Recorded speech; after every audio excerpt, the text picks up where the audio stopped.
Hello, learners. Welcome to the Cortex Classroom. So we are going to start a new lecture series जिसमें हम सारे psychiatric and psychological disorders को in detail according to DSM-5 discuss करेंगे।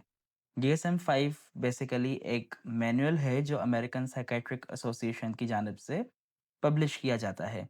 इसमें सारे psychological and psychiatric disorders होते हैं, उनके सिम्पटम्स, डायग्नोस्टिक क्राइटेरिया और कोमॉर्बिडिटी, प्रिवलेंस सारी चीज़ें हमें अंदर मिल जाती हैं। अगर मैं आपको उसका टेबल ऑफ कंटेंट दिखाना चाहूँ तो उसमें जी, उसमें ये सारे डिसऑर्डर्स आ जाते हैं। बेसिकली इसको 3 सेक्शंस में डिवाइड किया हुआ होता है। एक सेक्शन जो है इसका सेक्शन 2, इसके अंदर हमारे सारे डायग्नोस्टिक क्राइटेरिया और उसके जो हैं कोड्स आ जाते हैं सारे डिसऑर्डर्स के। तो हम जो है वन बाय वन सारे डिसऑर्डर्स को मतलब कि पहले हर कैटेगरी को और उसके बाद उस कैटेगरी के हर डिसऑर्डर को डिस्कस करेंगे। जैसे अभी हम न्यूरो डेवलपमेंटल डिसऑर्डर्स को कर रहे हैं तो इसका आज हम जो है एक जनरल सा इंट्रोडक्शन लेंगे। इसके बाद हम जो है वो intellectual disabilities, communication disorders, ASD, attention deficit disorder, तो हम इन सारी चीज़ों को वन बाय वन इन सारे डिसऑर्डर्स को वन बाय वन जो है वो एक्सप्लोर करते जाएँगे, इन डिटेल डिस्कस करते जाएँगे। ऐसे ही हम फिर जो है इसकी नेक्स्ट कैटेगरी पर आ जाएँगे, schizophrenia, spectrum and other psychotic disorders and so on. हम सारे डिसऑर्डर्स को ऐसे और इन सारी कैटेगरीज़ को ऐसे एक्सप्लोर करेंगे। बेसिकली इसमें हमें कोई 45 या 46 वीडियोज़ जो हैं मोस्ट प्रोबेबली लग जानी हैं। तो आई विल ट्राई कि मैं कंसिस्टेंट रहूँ और इन सारे डिसऑर्डर्स को डिस्कस करूँ with you guys. So coming back to the topic, आज का हमारा जो डिसऑर्डर है, जो कैटेगरी है वो है neuro developmental disorders. Neuro developmental disorders basically हमारे ब्रेन की डेवलपमेंट को अफेक्ट कर रहे होते हैं और इस डेवलपमेंट की वजह से हमारे इमोशंस, लर्निंग, बिहेवियर हर चीज़ जो है अफेक्ट हो रही होती है, हमारी डेली लाइफ अफेक्ट हो रही होती है।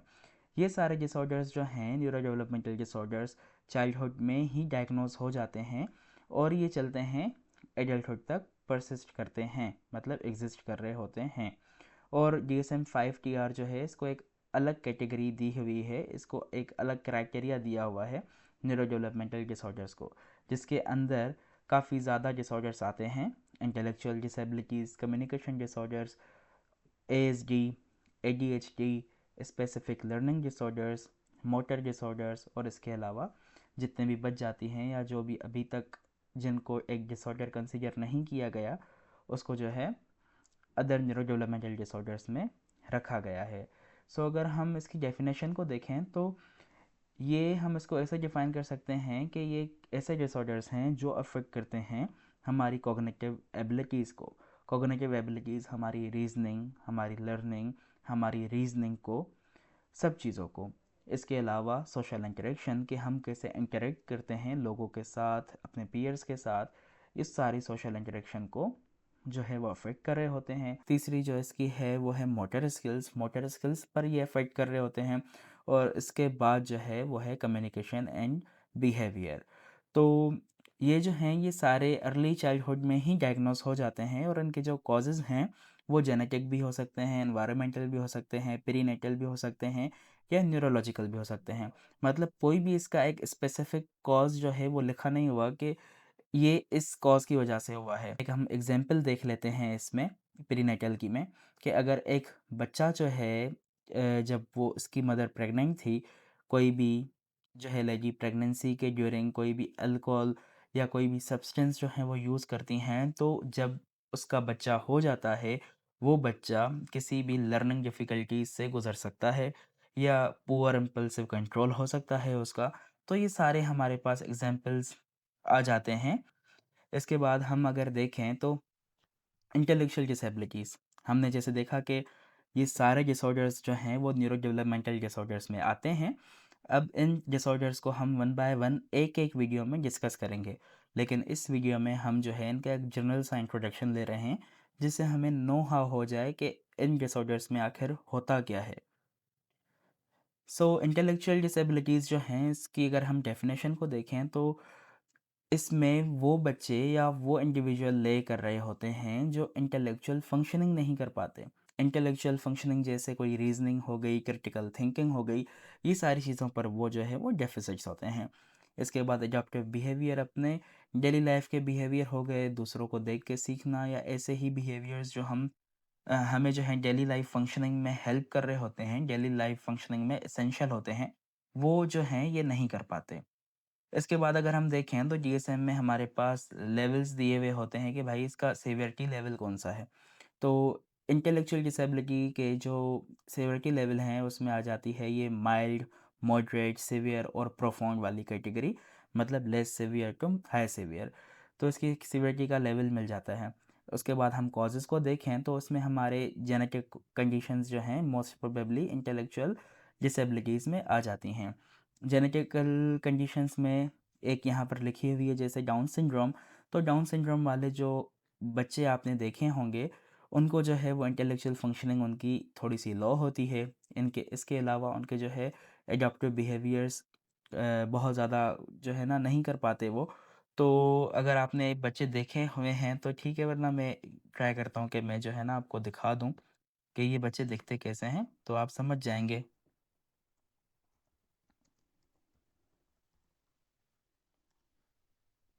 तो डाउन सिंड्रोम के बच्चे देखने वाले बच्चे कुछ इस तरीके से होते हैं।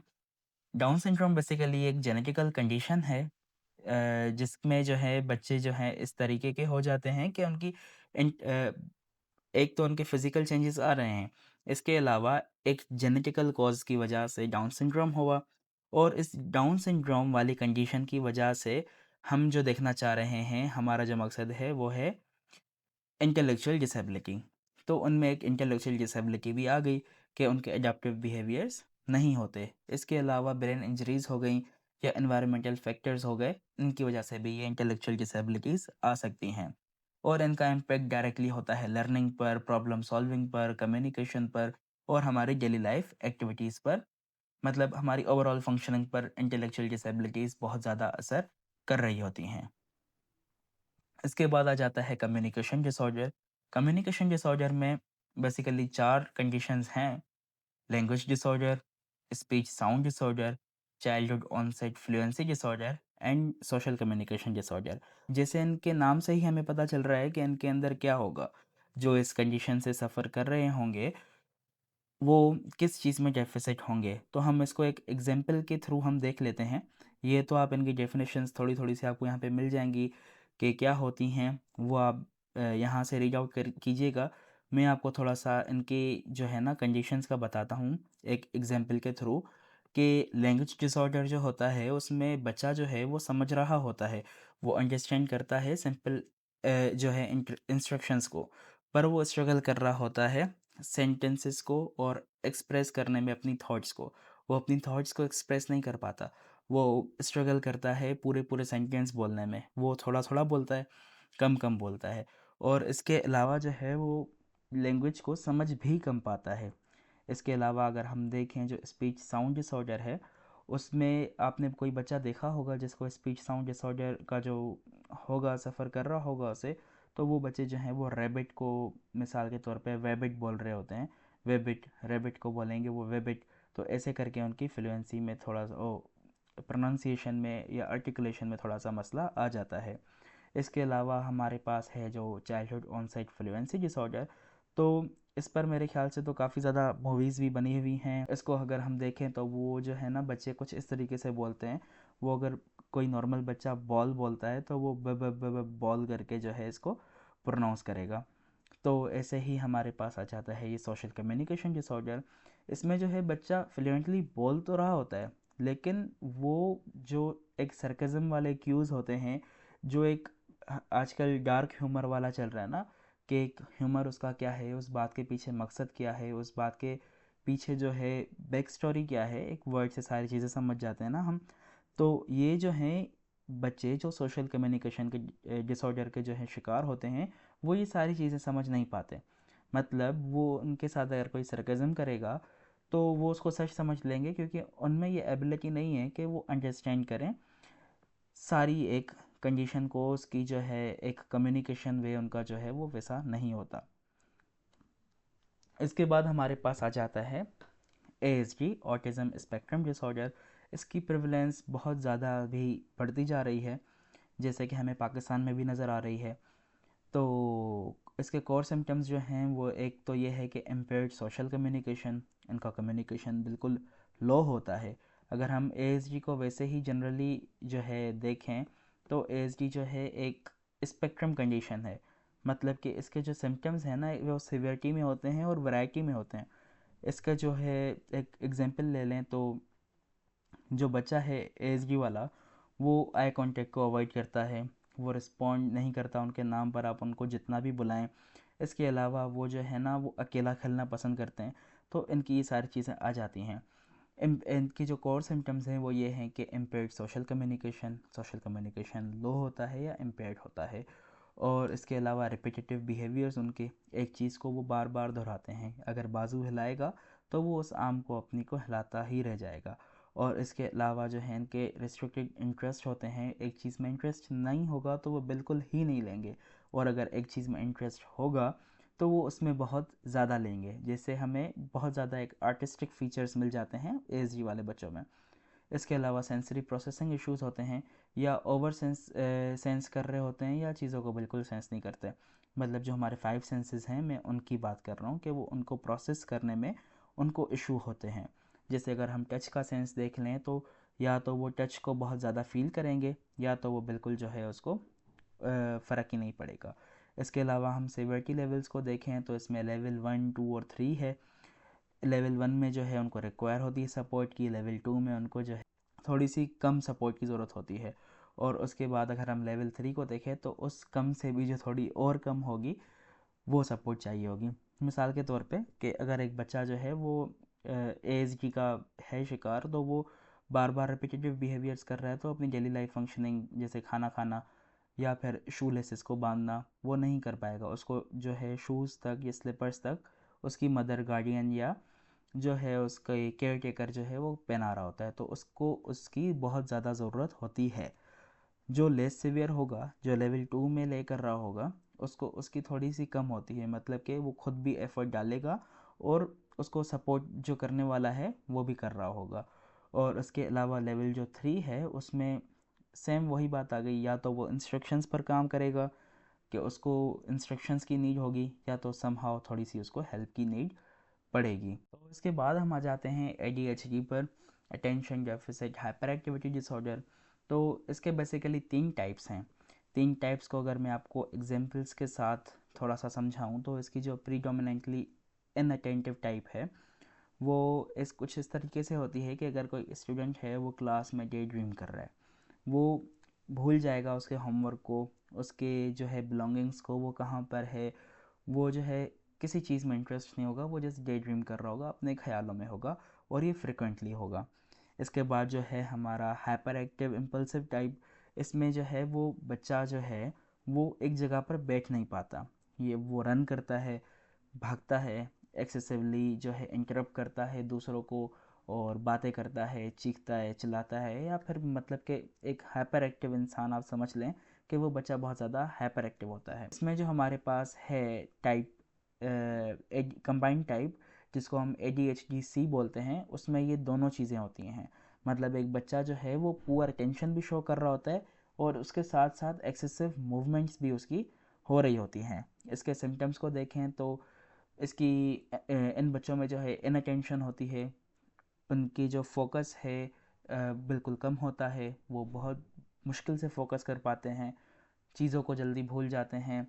और अगर हम हाइपर एक्टिविटी की देखें सिम्टम्स को तो उसमें जो है एक्सेसिव मूवमेंट आ जाती है कि वो बहुत ज़्यादा जो है एक्सेसिव मूवमेंट कर रहे होते हैं। और इम्पल्सिविटी को अगर हम देखें तो वो कुछ भी चीज़ें कर रहे होते हैं, मतलब कि बगैर कुछ सोचे समझे जो है वो चीज़ों को कर रहे होते हैं और उछल कूद रहे होते हैं। इसके बाद हमारे पास आ जाता है SLD, स्पेसिफिक लर्निंग डिसऑर्डर्स। तो इसमें 3 डिसऑर्डर्स हैं, वैसे तो बहुत ज़्यादा डिसऑर्डर्स हैं इसमें, लेकिन मैंने यहाँ पर 3 को उठाया है सिर्फ आपको एक जनरल सा इंट्रोडक्शन देने के लिए।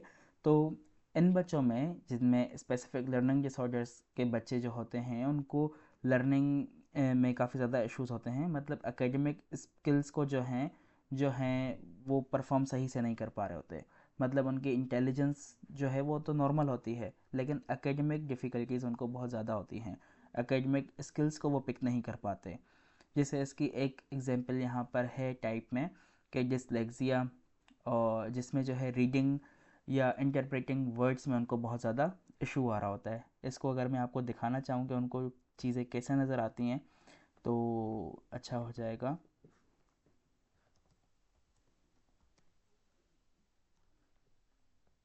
अच्छा, तो इसमें ये रहा तारे ज़मीन पर, जिस तरीके से एक बच्चा नहीं होता कि एक नॉर्मल जो बच्चा है उसको 1+5=6 ऐसे नज़र आ रहा है बोर्ड पे लिखा हुआ, लेकिन जो डिसलेक्सिया वाला बच्चा होगा उसको वैसे नज़र नहीं आएगा, उसको कुछ इस तरीके से नज़र आ रहा होगा कि ये तो अल्फ़ाबेट्स तो नाच रहे हैं, लेटर्स तो नाच रहे हैं।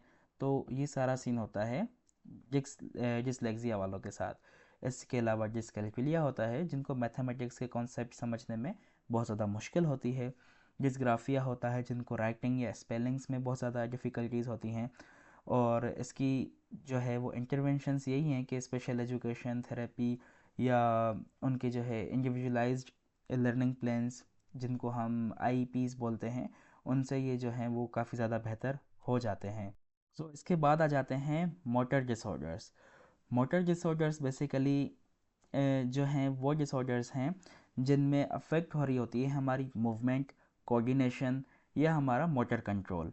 अगर हम इसकी देखें टाइप्स को, तो इसकी टाइप्स में हमारे पास डीसीडी डेवलपमेंटल कोऑर्डिनेशन डिसऑर्डर आ जाता है, स्टेरियोटाइपिक मूवमेंट डिसऑर्डर आ जाता है, और टिक डिसऑर्डर आ जाता है।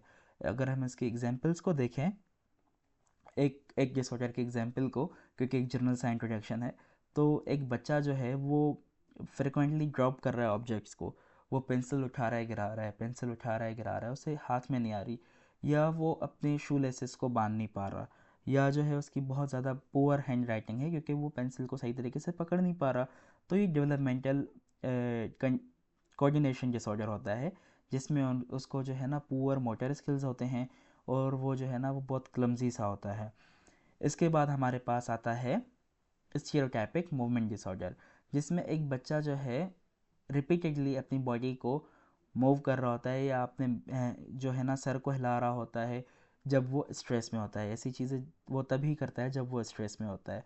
इसके बाद आता है टिक डिसऑर्डर। टिक डिसऑर्डर को अगर हम देखें तो एक सडन रिपीटेटिव मूवमेंट्स होती हैं, या एक जो है ना साउंड्स आते हैं। ये बेसिकली एक जेनेटिकल सिंड्रोम में भी होता है, जिसको हम टोरेट्स सिंड्रोम बोलते हैं। तो इसमें सडन रिपीटेटिव मूवमेंट्स होती हैं, या ऐसे साउंड्स जो हैं वो प्रोड्यूस कर रहा होता है एक बच्चा हो गया, या जो है वो बड़ा हो गया, या वो आई ब्लिंक करेगा, या वो वोकल साउंड्स को जो है वो प्रोड्यूस करेगा। तो ऐसे हो रहा होता है। सो ये थे डिसऑर्डर्स। इसके बाद अगर हम इनके कॉजेज़ को देखें तो वो यही हैं जेनेटिक फैक्टर्स, जिसमें म्यूटेशंस आ गई। जेनेटिकल म्यूटेशन की वजह से ही हमारे सारे जो हैं जेनेटिक सिंड्रोम्स आ रहे होते हैं, जैसे डाउन सिंड्रोम, टर्नर सिंड्रोम, ये सारी चीज़ें जो हैं आ रही होती हैं। इसके अलावा जो है फैमिली हिस्ट्री भी डिपेंड करती है, जिनके पास कज़न मैरिजेस ज़्यादा होती हैं उनके पास ऐसी बीमारियाँ ज़्यादा आने के चांसेस होते हैं। इसके अलावा है पेरेंटल एक्सपोजर, जैसे टॉक्सिन्स हो गए, इन्फेक्शंस हो गए, या मेटरनल ड्रग यूज़ हो गया, ये सारी चीज़ें भी इफ़ेक्ट कर रही होती हैं। और इसके अलावा न्यूरोलॉजिकल डिफरेंसेस, मतलब ब्रेन के स्ट्रक्चर और ब्रेन की फंक्शनिंग का भी बहुत ज़्यादा इम्पेक्ट होता है हमारे इन सारे डिसऑर्डर्स पर। एनवायरमेंटल इन्फ्लुएंसेस भी होते हैं, जैसे अगर कहीं पर कहीं न्यूट्रिशन की बहुत ज़्यादा कमी है। कोई ऐसे इलाके भी हैं हमारी दुनिया में, दुनिया को छोड़ के अगर हम पाकिस्तान को देखें तो थर जैसा हमारा जो इलाका है, या चोलिस्तान जैसा इलाका है, वहाँ पे न्यूट्रिशन की कमी है। तो वहाँ पर उस न्यूट्रिशन को वो अगर मैच नहीं कर पा रहे होते, तो इस वजह से उनके पास न्यूरो डेवलपमेंटल डिसऑर्डर्स काफ़ी ज़्यादा बढ़ रहे होते हैं। और अर्ली चाइल्डहुड एक्सपीरियंसेस भी हमारा एनवायरनमेंट तो वैसे ही असर कर रहा होता है हम पर। In conclusion, neuro developmental disorders जो हैं वो हमारी डेली लाइफ पर इम्पेक्ट कर रहे होते हैं। इनका अर्ली डायग्नोसिस और इंटरवेंशन जो है हमारे लॉन्ग टर्म आउटकम्स पर बहुत ज़्यादा असर डाल सकती हैं। जैसे कि इंटेलेक्चुअल डिसेबिलिटीज़ के साथ अगर कोई बच्चा है, या एएसडी वाला कोई बच्चा है, उसको अगर हम ट्रेनिंग दें वैसी और इंटरवेंशंस दें, तो वो आगे जाके कम से कम खुद को संभाल सकता है। इसके अलावा अगर कोई बच्चा है जो डिसलेक्सिया या जो है ऐसी कोई सी बीमारी का शिकार है, तो उनको अगर हम इंटरवेंशंस दें तो उनका भी काफ़ी ज़्यादा बेहतर हो सकता है, वो एकेडमिक स्किल्स को अकॉर्डिंगली लर्न कर सकते हैं। और ट्रीटमेंट जो है इसका बहुत ज़्यादा है, सिर्फ थेरेपी या साइकोलॉजिकल ट्रीटमेंट नहीं है, एजुकेशनल टेक्निक्स भी होती हैं, कुछ मेडिकल थेरेपीज़ भी होती हैं, तो वो भी लाजमी होती हैं। और इसके जो हम देखें तो ऑनगोइंग रिसर्च जो है उसका एम यही है कि हम इसको और बेहतर से बेहतरीन तरीके से समझ सकें ताकि हम इसके सॉल्यूशंस को डेवलप अच्छे से कर सकें। So this was all about today's lecture. आज के लेक्चर में हमने जो है न्यूरो डेवलपमेंटल डिसऑर्डर्स को इन डिटेल डिस्कस किया। अगर आप चाहते हैं कि हम इसी कंसिस्टेंसी के साथ इन सारे डिसऑर्डर्स को वन बाय वन डिस्कस करें, इसी तरीके से हम सारे DSM को कवर करें, तो मेक श्योर के subscribe to the cortex classroom. और इसके अलावा हमारा एक व्हाट्सएप चैनल है जिसका लिंक मैं डिस्क्रिप्शन में दे दूँगा, उसको भी आप काइंडली ज्वाइन कर लें। Thank you so much.